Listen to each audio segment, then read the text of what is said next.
জয়গুরু। শুভ বৃহস্পতিবার উপলক্ষে বিশেষ নিবেদন। শ্রী শ্রী ঠাকুর বলেছেন, সংসারে মেয়েদের বলে লক্ষ্মী, কপালে মানুষ যারা তাদের বউ লক্ষ্মী হয়।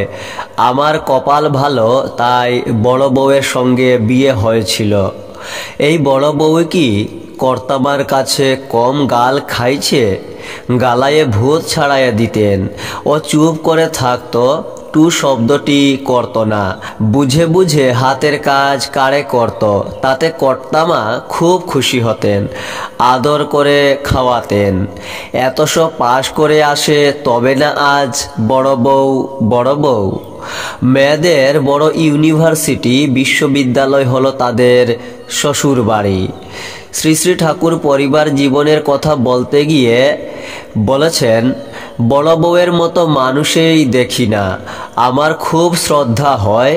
রামকৃষ্ণদেবের স্ত্রী মা ঠাকুরুন যেমন ছিলেন, কতকটা সেই ধাঁজের।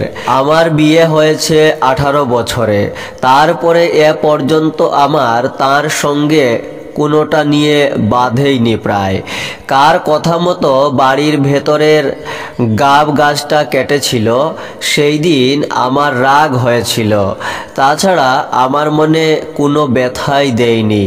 কংস রাজার খেয়ালের মতো কত হুকুম চালিয়েছি, হাসি মুখে সুখে করেছে, সন্তপ্ত হয়ে নয়। আমি চলে গেলে এর টেকা মুশকিল। তবে বড় খোকা এত বিবেচক, এই যা ভরসা।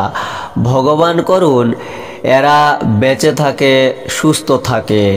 শ্রী শ্রী ঠাকুর বলেছেন, নারীত্বের সার্থকতা মাতৃত্বে। প্রকৃত মাতৃত্বের স্ফুরণ যখন হয় মেয়েদের মধ্যে, তখন স্ত্রীর ভিতর দিয়েও স্বামী মাতৃত্বের স্পর্শ পায়।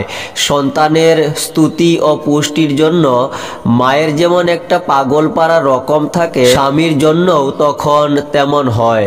মা যাওয়া অবধি বড় বউয়ের মধ্যে এই জিনিসটা আমি খুব বেশি করে দেখেছি। শ্রী শ্রী বড়মা সম্পর্কে শ্রী শ্রী ঠাকুরের এই অমৃতময় কথাগুলি আপনারাও শেয়ার করতে পারেন। জয় গুরু।